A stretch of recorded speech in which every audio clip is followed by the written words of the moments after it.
মন্ত্রী, আমার 3 ছেলেকে ডাকুন, ঘোষণা আছে।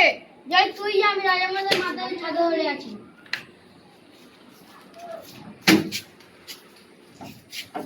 বড় বাবু, মেজ বাবু, ছোট বাবু, রাজাবাবু ডাকছে। চলো যাচ্ছি। বল আব্বা, কি হয়েছে? বল বড় বেটা, তোকে খাওয়াই। আব্বা তুমি তো খাওয়াও। বল মেজ বেটা, তোকে কে খাওয়াই। আব্বা তুমি তো খাও। বল ছোট বেটা, তোকে কে খাওয়াই। আল্লাহ তো খায় না দিলে না খায়। কি বললি তুই? আল্লাহ তো খায় না দেয় না খায়। সেনাপতি, এক্ষুনি একে ধরো, এর গর্দান নিয়ে হবে।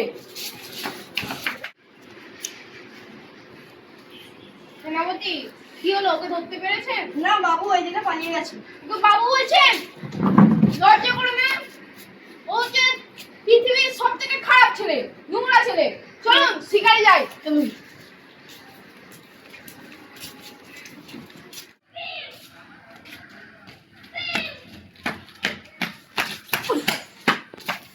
দাদা, এত দুপুরবেলা জঙ্গলে কি করছিস? হ্যাঁ শোনেন, আমার আব্বা জিজ্ঞাসা করেছিল যে তোকে কে খায়। আমি বললাম আল্লাহ তো খায় না দিলে না খায়। এবারে বলেন আমি কথাটা ভুল বলেছি? তুই তুই তো ঠিক বলেছিস। আল্লাহ না চাইলে এই দুনিয়ার একটা পাতাও হিলবে না। তুই কথা ঠিক বলেছিস। তুই আমার ঘরে চো।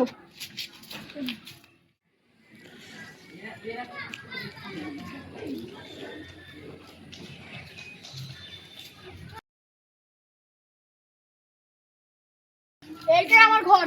তোর ঘরে চলি।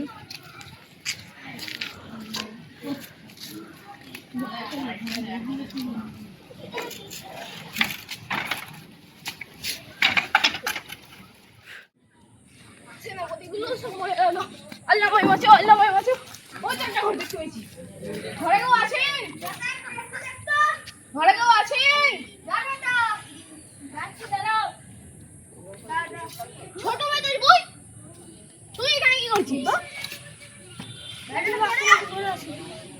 ব্যাটাটা কে? এটা আমার আব্বা হয়।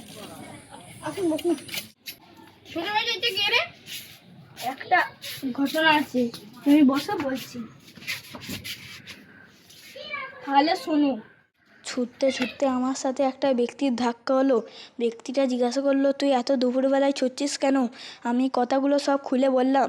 ব্যক্তিটা বলল, তুই একটা কথাও ভুল বলিসনি। আল্লাহ ছাড়া এই পৃথিবীতে একটা গাছের পাতাও নড়বে না। তারপরে তিনি তাদের বাড়িতে নিয়ে গেল। ইনি সেই ব্যক্তি।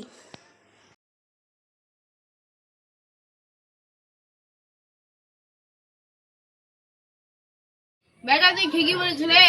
আল্লাহ ছাড়া এই পৃথিবীতে কেউ নেই। হ্যালো গাইস, আপনারা সবাই কেমন আছেন? আশা করি ভালো থাকবেন। এই ভিডিওটা যদি ভালো হয় একটা লাইক করে দেবেন। আর এরকম নতুন নতুন ভিডিও দেখতে চ্যানেলটাকে সাবস্ক্রাইব করে দেবেন। Tata, bye bye.